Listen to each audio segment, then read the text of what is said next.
It is so nice to see you. Goodness gracious. Good to see you too, Arthur. Thank you, my friend. In unintelligible syllables. Stature, relax your left foot, your right hand.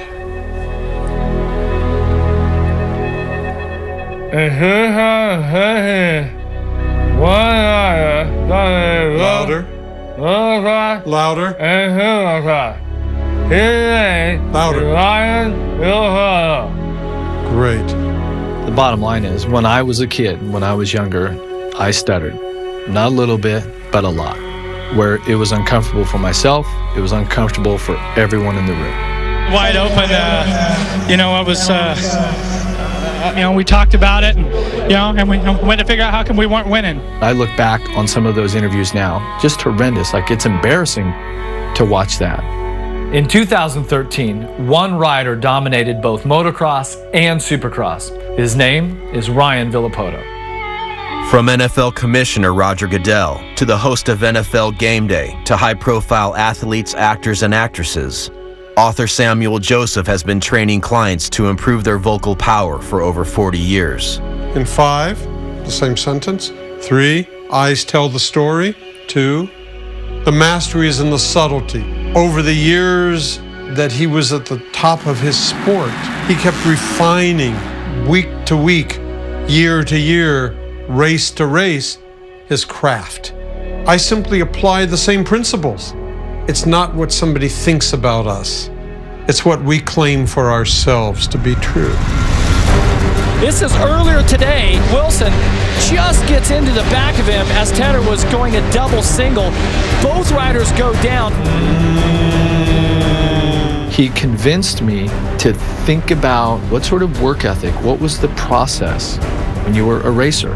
I want to be the best color analyst that Supercross has ever had. We're not curing cancer here, we're just calling dirt bike races, we're having a good time, but there's a responsibility to the industry, to everyone in the pits, to the riders. Hemming, flawless. It is Jeff Hemming. In our previous episode of Supercross Behind the Dream, Dean Wilson, Ryan Dungey, and Will Hahn all spent months preparing for the start of the 2014 Supercross season and failed to meet their goals at Round 1 in Anaheim and Round 2 in Phoenix. I don't know what to do. Hey, we'll just keep trying, bud. I'm behind you 100%. It's not over. The only way you're going to be a future 450 rider is be successful in Supercross. He has to win. As the series returns to Anaheim and then moves on to Oakland, Jake Weimer is hoping to save his position on the Sports Elite team, while Chad Reed, Jason Anderson, and Cole Seeley each set out to become the first private team in history to win a Supercross championship. There is an element of danger to Supercross at the highest level. Maybe we don't go as fast as NASCAR. We also don't have roll cages. That is an extreme situation. He's got to do that for the win in the main event. Yeah. He's got to have that type of mentality. It's performance related. You're pushing the limits. When it comes to racing, Supercross is at the pinnacle of it. Jeff Emig is among 20 riders who have won a premier Supercross championship in the 40-year history of the sport, and was the only rider to win a title during the prime of Jeremy McGrath. I'll tell you, the fans are all out of their seats with good reason. Emig leading Jeremy McGrath in the final lap. While fitness and dedication have always been necessary to succeed in Supercross, Emig witnessed the largest transformation in the type of public image and preparation needed to be successful in the sport. It's changed a lot since '96. When I worked for Emig, I wouldn't say that he partied all the time, but after the race, if he'd do well, we'd go out, have some drinks or whatever, and then he would have a run in the morning, little sweat out the alcohol run. We joked that would keep his week from the guilt. Everybody'd think that Emig just partied all the time, but he actually did train. Back in August of 1999, I was just not focused on what I should have been focused on. It all came to a head. Got in trouble in Lake Havasu, got arrested. Consequently, Kawasaki fires me. Contract terminated. And I remember the lowest point being having to call my dad and tell him, you know what? Here's what's happened. Kawasaki just fired me. That's the day the music died. The whole industry changed. The party is officially over. Carmichael came along and said, we're going to make this thing a professional athlete sport. In 2000, Ricky Carmichael hired former professional cyclist Alden Baker as his trainer. In 2001, he dominated the Supercross championship by beating Jeremy McGrath 15 out of 17 rounds. Ricky Carmichael taking another chance by the bar. Carmichael takes the checkers for the second straight time. Carmichael would go on to win the Supercross championship 4 out of the next 5 years. And the amount of preparation necessary to succeed in the sport has never been the same. Turning pro at 18, it makes you grow up faster than you want to. Normally you go to college, you get all your partying out of the way. Riding, you skip all that. You gotta be a world-class athlete. You gotta train every day and work hard. When I was 17, my parents actually moved back home to New Mexico, and I was just living by myself and just having fun. I knew I was supposed to train. I knew it would benefit me, but to be a podium guy, I thought I could pull it off. I look at it completely different after going through all those hard times the first year. When you're not doing how you want to do, and you see guys that you've grown up with racing and you're battling with them and they're just waxing you. Like you're not even in the same league as them. It was a wake-up call for sure. It took 250 class veterans Jason Anderson and Cole Seeley longer than most elite riders to adapt to the structure and commitment necessary to compete for a title. But in the first 2 rounds of the 2014 season, they have finished first and second and have placed a 15 to 20 second gap on the rest of the field. You can tell these two teams, these riders have done the work. They look comfortable. They can do whatever they want on the track. Supercross, for me, it comes natural just because I have a really big BMX background. To be successful on a BMX bike, you have to be very fit and you have to be very smooth. And BMX bikes don't have any suspension. There's no room for error. Well, I don't think you breathe the entire time. Once I went pro in Supercross, I had all this natural talent, but I didn't have anything beyond that. Didn't have any endurance, I didn't have any strength. I got linked up with a trainer, Charles Dow, helped me through a lot and got me into some good shape. As soon as I started putting in the work, I started seeing the results. I definitely think my talent on a dirt bike is as good or better than any guy that I race with. I just think preparation-wise, it wasn't there. I spoke with Jeff Ward earlier too about Anderson, and he said the first thing that we worked on was just brute strength, actual physical strength. I didn't come into this year expecting anything less than the championship. KTM won the West Coast Championship last year, and I'm on that bike. So there's no reason I can't be the guy. Started out on bicycles. He was little, so little. 3 years old. 3 years old. He's always been on 2 wheels. Every picture I have, he's on 2 wheels. I bought him a bicycle when he was like 2 and a motorcycle when he was like 2. This is just a little circle track they used to ride around and around and around. Like Alessi, Chep Alessi, and Cole. His first not hand-me-down. His first new motorcycle. I never really got serious to it, like 6 or 7. When he was little, we won everything. We won like 28 championships.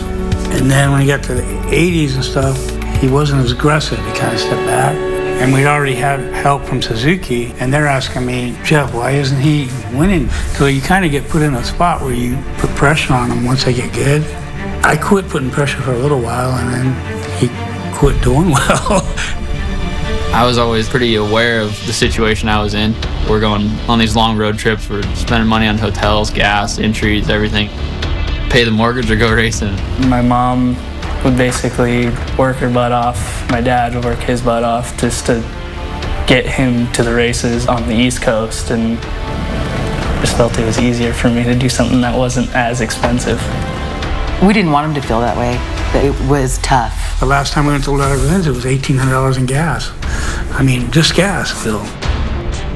As an amateur racer, the most important years to win national titles are when you are 16 and 17 years old, as your results will often determine if you are signed by a professional Supercross race team. Cole Seeley was a 4th to 8th place rider in his late teens and had no professional racing contract at 17 years old.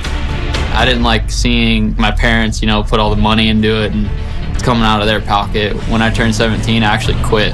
Not winning and having that guilt, it's hard to keep racing with that. Went back to school, got a job.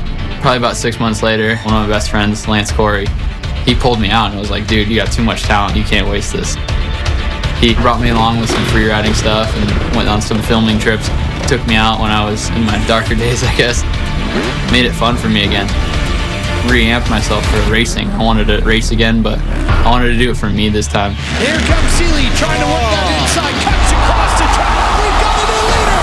Seeley is out in front of Anaheim. Coming back to racing, I think it was probably the best decision I ever made. My friend Lance, looking back now, it's like, dang, if he wouldn't have called me up and wouldn't have pushed me so hard to get back into racing, I would not be here today. And Anderson's going to take advantage, and so Seeley, and you got a new leader.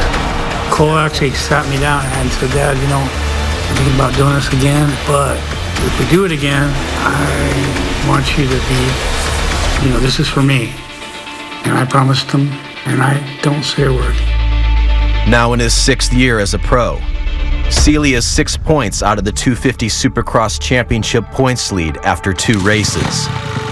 He has led 25 out of 30 laps this season, but has not been able to overcome Jason Anderson so far. Jason and we do have a pretty similar background. Both of our teams too. The sport, and especially in the 250 class, has been so dominated by the Monster Energy Kawasaki team or the Geico Honda team, and we're on 2 satellite teams that aren't expected to win. No privateer team has ever won the championship. It's that challenge that drives you. For us to win the championship is like the ultimate goal. With the success of Davey Millsaps in the Premier 450 class last year, and Jason Anderson in the 250 class this year, Bobby Hewitt is quickly becoming the most successful private team owner in the history of the sport. In Supercross, factory teams receiving their financial support entirely from motorcycle manufacturers and corporations have always dominated private teams, which rely on private funding and sponsorship. You buy your bikes, you buy your parts, you pay your riders. Jason's salary I pay for. You're building something that's your own. You're heavily invested into it. The most difficult business decision Hewitt has faced in the last 3 months came when Millsaps partially tore his ACL a month before the start of the Supercross season. Bobby was receiving pressure from his sponsors to put Davey on the track at round 1 because of the high amount of exposure that the opening race receives. An enormous amount of pressure from outside. And my reply to everybody is, if we win the Lights Championship and Davey comes back and does the last 6, 8, 10 rounds, is that the success that you're looking for to justify your investment into the program? Across the board, it's like, yeah, if you do that, you're great. You're our hero again. I said, I don't know about you guys, but I'm excited about it. Because I got a racehorse in Jason, and where y'all been questioning him all this time, I haven't wavered from that, and I'm telling you, he's going to win a championship. And here comes Anderson. He's right there. He goes right into it. Takes out the front and takes the lead away.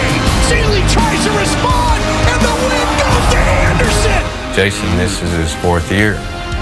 He struggled. And I can vividly remember the conversation with the manufacturer saying, you need to cut him loose. He's doesn't have it. And I wouldn't do it. I believed in him when I signed him. I still believe in him. And I'm not going to tuck my tail and run.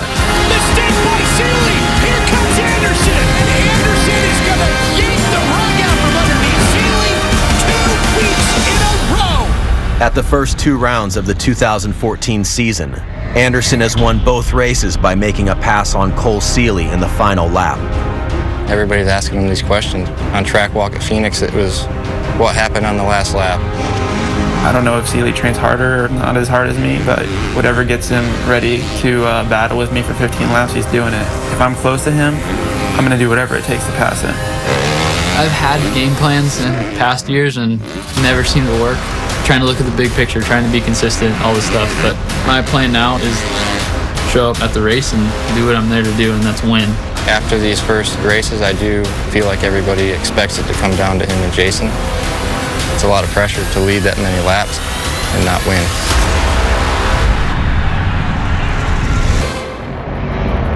With round 3 of the 2014 Supercross season in Anaheim approaching, Supercross color analyst Jeff Emig is studying racing statistics and doing voice exercises at his home in Southern California. He struggled with a speech impediment as a young man and now must do vocal exercises for an hour a day in order to maintain his career. In 2013, Ryan Villapoto won 10 main events on his way to the Monster Energy Supercross Championship. Should have never been an option for me to be spokesperson for a major motorcycle brand, for an apparel company, to be the voice of a sport. When I was little, I couldn't even talk. I would start to stutter, and I couldn't get it out. And Dad going, hey, spit it out. What you know when you stutter, the person on the other side, they're hanging going, they know what you want to say, but you can't get it out. And then it grows and grows and grows, and then you finally get it out. And then you're just like, okay, can we just end this conversation now? I just want to go the other direction. And Anderson is going to yank the rug out from underneath Seeley 2 weeks in a row. Hey, Jenny, I would keep it simple. What are you feeling? What happened? How did he get you 2 weeks in a row? To excel at Supercross, it's all about self-esteem, confidence in yourself. Let's hear what Cole Seeley has to say this time, Jenny. And I'm going to tell you a story why maybe I struggled as a rider in those early years. Before the main event, the PA announcer at the stadium would grab the mic, we would get off our bikes, we would take our helmets off, that mic would start to come down the line for me in front of 60,000 people. I'm shaking in my boots because I have to say my name, where I'm from, and all of a sudden, self-esteem, confidence, gone. Right before I'm supposed to have the most confidence. Going into round 3 in Anaheim, discussions of the 250 class championship revolve around how Cole Seeley will be able to mentally respond to the first 2 races, where Jason Anderson passed him for the win on the final lap. Many believe Cole simply does not have the aggression or will to win. The hardest part is, and I try not to do it, but going on the computer and seeing negative comments about my little boy. That's the hardest part, and he has to stop me all the time from commenting back. When he gets past, it's like in my mind tell him come back and put those passes back on him, but you're not on the track and you're not doing the riding. I was there in Salt Lake when he went down. Kidney failed and the pancreas, and I was there for the hospital, like seeing him in pain, and it was literally the gnarliest thing I've ever seen. Tubes going in him and not being able to move and seeing all the scrapes down his stomach. That's definitely the part that I don't envy at all. Once you've tasted success, once you've been on top of the box, once you've had the red plate, it's like a drug.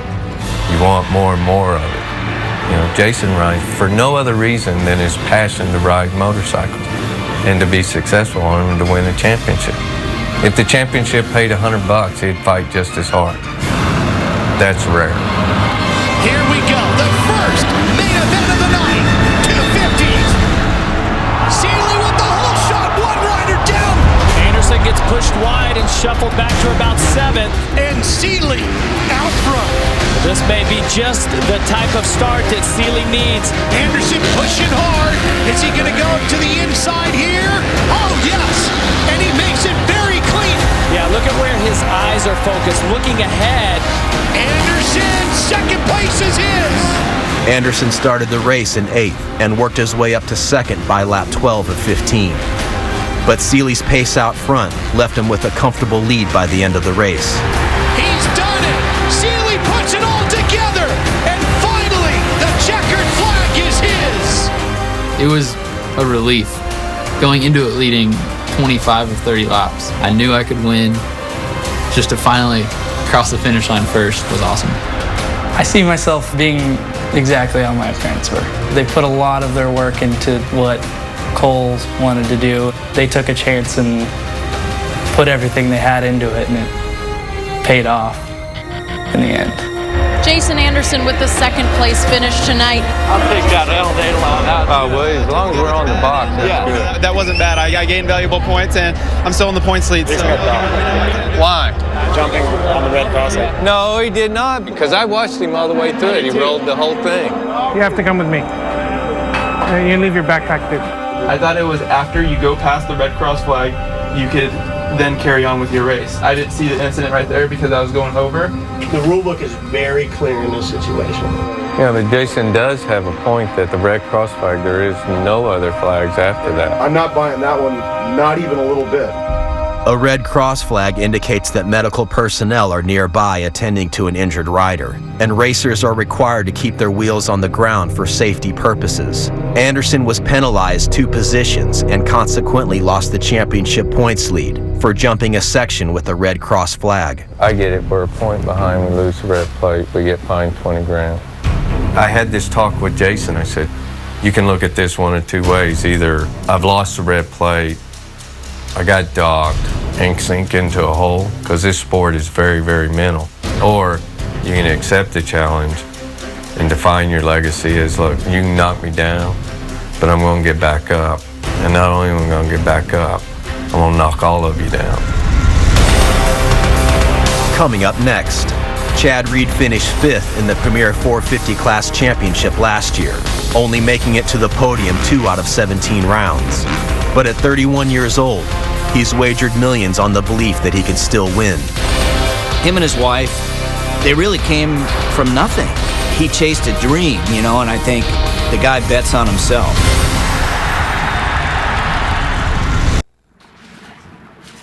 Did you get it? 1, 2, 3, 4. Yes, you did it. I have a few moments that I feel like my dad, and I guess the motorcycle, yes, brings it out in you. Yeah, with Tate riding a motorcycle, definitely that echo is there a little bit, and I feel it. It's just a massive commitment for how dangerous it is, and I don't want to just go and waste time and effort for average, and it sounds horrible and it's brutal, but it's dangerous. He's had a crash and screamed and cried, but he got right back. You're actually worse with that than I am. Yeah. He's more fearful of the things that could go wrong. I think I'm more like, yeah, go for it. You can, yeah, you'll be right. You're good. Just go. Chad Reed and his wife Ellie grew up in Kurri Kurri, Australia, moved to Europe together at 19 years old, and then to the United States when they were 20. With 41 wins and 2 450 class championships going into the 2014 season, he is the most successful foreign supercross racer in history. Him and his wife, they really came from nothing. They have good families, don't get me wrong, but they took a chance. The bus pulled up, hey, let's go to Europe. Chad probably just started shaving. He just grabbed the girl and left. He chased a dream, and I think the guy bets on himself. His competition in the past, Carmichael, Wyndham, even now with Villapoto and Stewart, they've never made that gamble. They might have their investments, airplanes, properties, this and that, but to really bet on yourself, and I'm not talking about a table in Las Vegas, I'm talking betting the farm. My dad was hard, more from an emotional point of view. He always told me I couldn't do things. My biggest thing growing up was always to prove Dad wrong. I look back and I wish that there was something else that pushed my buttons, because I think that kind of hurts your relationship with your dad. Feeling like he never approved of anything that you ever did, and you always feel like you were always trying to do something to make your dad happy. I'd like to try to tackle pushing Tate's buttons a little differently. Daddy will come ride with you in a little bit. He's got to do his motos. Reed is unlike any other current rider in that he owns his own race team. Chad started 22 Motorsports in 2011, won 2 races that year, and was Ryan Villapoto's closest competitor in 2012, until he tore his ACL in a crash in Dallas.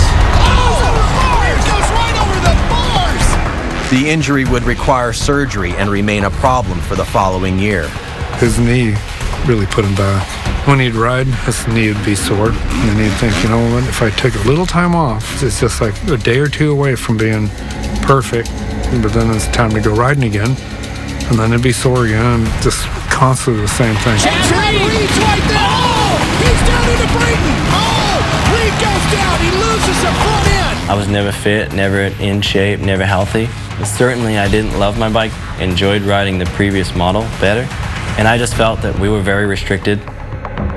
On top of his physical struggles, the Honda factory often rejected the bike modifications Reed and his team hoped to make to the 2013 Honda throughout the year. Going into the 2014 Supercross season, Chad no longer wanted to work with Honda and was struggling to find a sponsor for his race team. We were kind of up in the air. He had an offer to ride on a different team, and it would have been for a couple $1 million and everything paid for. They take care of everything. Don't worry about it. We got it kind of deal, factory ride. And we would have been out of a job. He tried the Suzuki that he liked so much at one point. He rode a Yamaha, had a KTM that we were riding. Actually, I remember the day we took our KTM over to Timmy Ferry's, rode Timmy's Kawasaki. It was obvious to me watching him ride within the first half a lap that he had that comfortability that he was kind of missing. Go, go, go! Going into the 2014 season, Reed turned down the multi-million-dollar opportunity to race for a factory team and bought a Kawasaki from a dealership so that his mechanics would have no restrictions in making the modifications they wanted. My team and my guys, we have an outside-the-box way of thinking, being under the same rules as the factory teams. It doesn't work for us. They are experienced guys that have been around and seen a lot, and they've got ideas that need to be used. You know, I didn't pay them all that money just to sit there and change parts and plastics and graphics, you know, and listen to what somebody that we don't even know has to say. Everything was new a few months ago, and I feel where we're at motorcycle-wise and where Chad's at physically-wise, we're ready to go race. Here comes Reed. Reedy on that new Kawasaki. He's got the double deuce running up in third. He doesn't have 41 wins for nothing. This guy's one of the best ever, and he's proving it once again when most people had written him off for this season. Hey, we haven't done this in a long time. Getting third and he's not happy with it? He was furious, and I thought, oh man, something's wrong with the bike. That's why he dropped off, and it was just, no, it's me. I should have won that thing, so it's good to see that he's upset with a third. Be upset with a second, and he's only happy with a win. The 2014 Supercross season opener witnessed arguably the most talented field in the history of the sport, with all-time greats like James Stewart, Ryan Villapoto, and Ryan Dungey, and talented young riders like Ken Roczen and Justin Barcia. With minimal support from a factory, Reed, the second oldest rider on the racetrack, and his team of technicians started the season off in third. It's not a bad result for a mom-pop outfit. I don't know if I'm delusional, but I honestly believe I can still fight for race wins and championship. Like, I really do. I mean, I don't come out here and work my butt off to just be average. 31, I don't feel 31. I mean, it feels like just yesterday that I was 16. Yeah, him saying he's delusional about winning, I have to agree with him.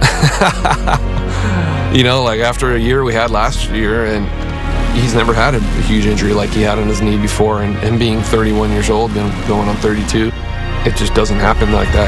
Chad Reed is definitely answering some questions right now. Watch Reed, he's tripling this. Yes, watch this. Here comes Reed. I'm telling you guys, I've seen Chad ride like this before. It's been a while. He has a point to prove. This crowd will lose their minds if Chad Reed passes Stewart.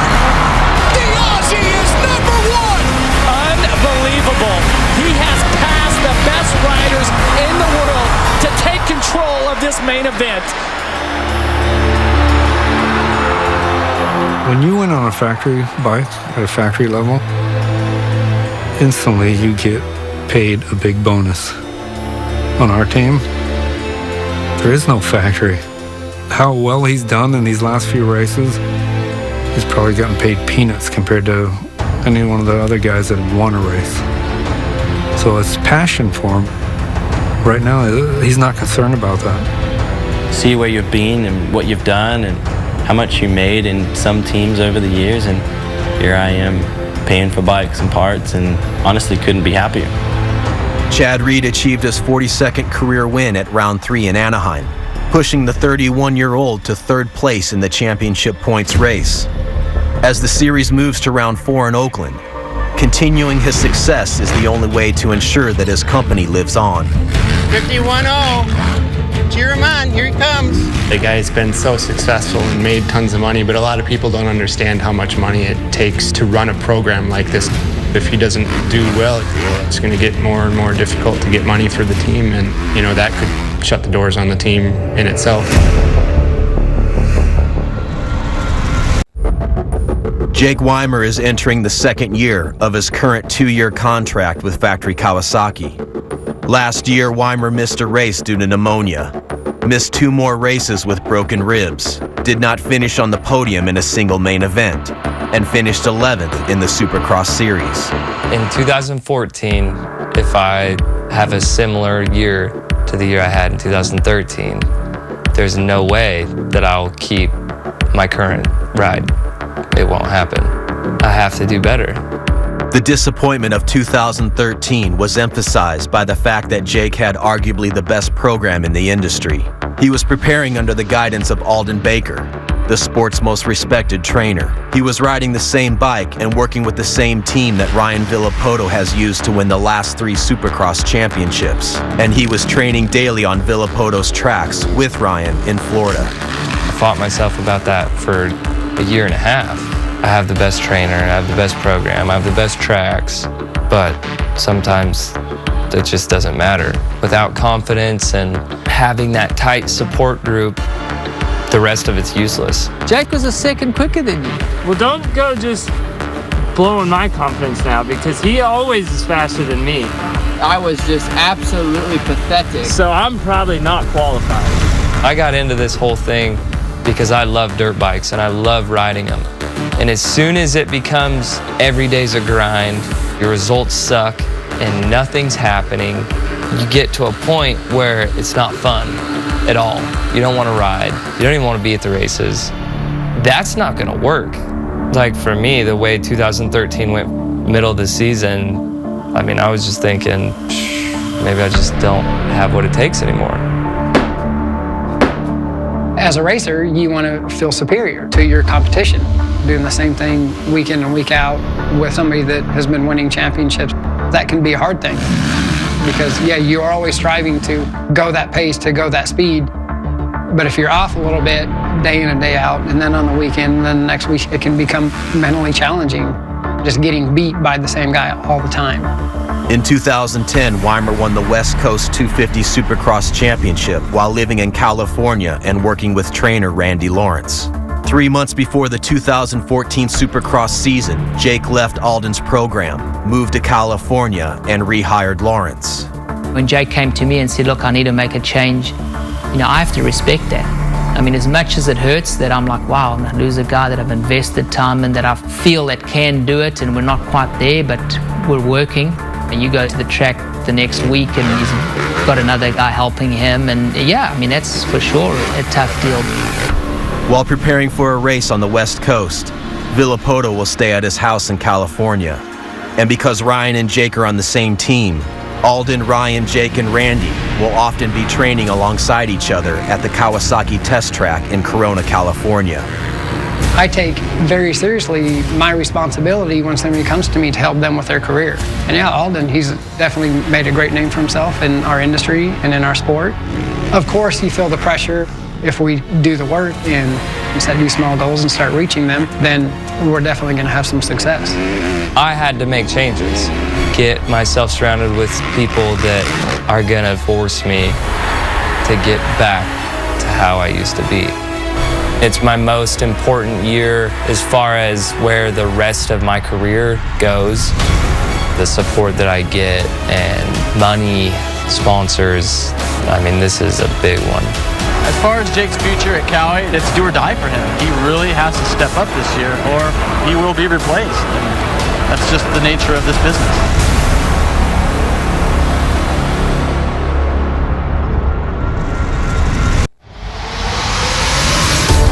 You're stiff, you're clipping your jumps, you're not entering the whoops with any sort of speed. You just gotta loosen up and let your bike go. Jake Weimer is in a contract year in 2014 and will have to have the best season of his career in order to continue working with his current team, Factory Kawasaki. Leading up to Anaheim 1, I felt Jake was in the best situation he could be in. Mentally, he was stronger with his new trainer, going back to Randy Lawrence. I think they have something more of a bond. I felt like he was going to have one of the best races of his career. Oh, big crash! 3, 4, 5 riders going down. Weimer on the 12. He's down. It doesn't matter whose fault it was, but it happened. You can't make an excuse. You gotta just suck it up, because that guy, he's riding with a such and such and his bones are hanging out of his leg and he just got on the podium. And this guy says he broke his finger. It's tough. Following a crash in his heat race at round 1 in Anaheim, Jake finished 10th in the main event. The most promising moment of Jake's season so far came when he won his heat race at round 2, holding off Justin Barcia for the top qualifying position.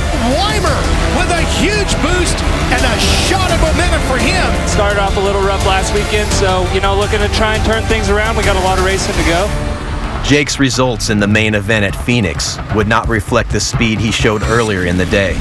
After a crash with Brock Tickle, he finished the race in 18th.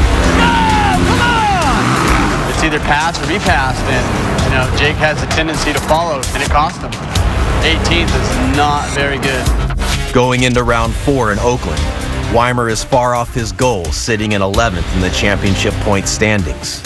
Chad Reed is fresh off of a win a week ago in Anaheim, but both Weimer and Reed would be off the pace in practice, with lap times ranking them at 7th and 8th. What's wrong? Is there noise still? Huh? You still hear a noise? I don't hear nothing. What the hell is he hearing? Let's just pull it off and look at it. Just make sure. Working for him is a challenge because he's so critical. I want my bike to not feel one bump, and I want it to be fast, I want it to be smooth, and I want it to never break. Honestly, the way we start the track is so clear. We chase the bike settings For the crappy track, so you don't get a chance to set it up for the race. When people don't do a good job, if the track sucks, I say the track sucks. This Facine thing that I whine, I just pull it and say it as it is. We'll change a lot of things. Is he mixed up? Is he crazy? Is he this? Is it a pain in the you-know-what? Sure it is. But he puts his money where his mouth is, and it shows because the lap times go down and the results come, and he can pull it all together, and I think that's the unique thing about the guy. We're a pretty huge team for one guy. For Chad to be the sole provider, got to be a lot of pressure on him to perform for all the sponsors that we have, paying for him to go racing and paying all our salaries. It must be a huge burden on him. Both Reed and Weimer were not expected to win or be contenders in the championship going into the season. But success is the only way to ensure that either rider will have a future in the sport. Here we go from NorCal. Braden going for the whole shot. Villapoto sticks a nose in there, and Reed's running in fourth. Where's Villapoto? Coming up inside of Freezy. Reed trying to come along with him. The man who won a week ago, the Australian. After coming into the first turn in 7th, Reed quickly moved his way into 2nd on the first lap, but would not be able to match the pace of Ryan Villapoto and James Stewart. Stewart picks up a second place finish. Chad Reed, another night on the podium. Good job, guys. What I was really happy about was seeing him charge the front right at the beginning. It was surprising for me to see him get right into second place like that. He was the first guy to do that big quad jump out on the track in the main event, but then he couldn't do it every lap, and he said he was just screwing with his mind. He's disappointed he got third, and we're a little disappointed he got third, and I think that's not a bad thing. Weimer started the race in 15th and could only work his way up to 9th. The result will do nothing to help his campaign to stay at Factory Kawasaki. Up to this point, one of the issues that we're dealing with is Jake's really worried about his career and where it's going, instead of focusing on an entrance into the whoops or how to execute a corner, the details of what you really need to be focused on, because you're worried about this big picture and you need to simplify it. Jason Anderson has been in the middle of the championship chase, penalized 2 positions for passing under the red flag a week ago in Anaheim. When I heard that I got docked and I saw the situation, I think it's kind of BS just because there was plenty of other people that did the same thing I did and haven't got docked yet. These guys are kids. To be able to take a young man and develop them and teach them the things that I was taught. And that's the thing about this sport. It's going to test you on all those levels. Mentally, physically, emotionally, financially. How you react to those and how you solve those or how you define yourself as an individual. Anderson does it again on the final lap. To be able to be the underdog and go out and accomplish and build something, that's where your reward of it comes from. At the start of the 2014 Supercross season, most did not expect Jason Anderson and the Rockstar KTM team to win 3 out of the first 4 250 races of the year. Most would not have picked 31-year-old Chad Reed to be sitting in second place in the Premier 450 Class Championship points race. And no one would have chosen Jeff Emig as a child to be a future sportscaster. For me, when things really started to change from the stuttering part, it all came with the confidence that I started to build in myself by becoming a better racer and by becoming a champion. You can accept the challenge, have the work ethic. This is life. Do you want to be successful? Do you want to be a winner or not? I'm a father, and I remember what it was like when my kid learned to ride, and it was pretty emotional. You know, you pushed Tate out there, and Chad's going around with him, and everybody saw it, and everybody was touched. 10 minutes later, he's on the starting line with Barsha and Stewart and Villapoto. I mean, how do you do that? In our sport, there's only so many icons left, and he's one of them. That's not opinion, it's fact. I mean, look at the record books. There's not many Chad Reeds left in our sport. The power to inspire belongs to those who overcome. On March 30th, Supercross Behind the Dream returns with the Wagner family, Deegan family, and Ricky Carmichael's road to Supercross as we explore the path of the next generation of the sport. Ready? How does a kid become prepared at a young age for Supercross? I feel like there needs to be a system that brings kids up. Probably some people are very short-sighted and don't understand why we developed the Road to Supercross format. But if you look long-term, I think it's going to pay dividends for the young guys coming up. The hardest part about a career in Supercross is that they can't decide when they're an adult. They can't decide when they're in college. The decision has to come when they're still a child. Coming up next on CBS in most markets, it's a CBS Sports Spectacular, Dr. Pepper Iron Cowboy bull riding.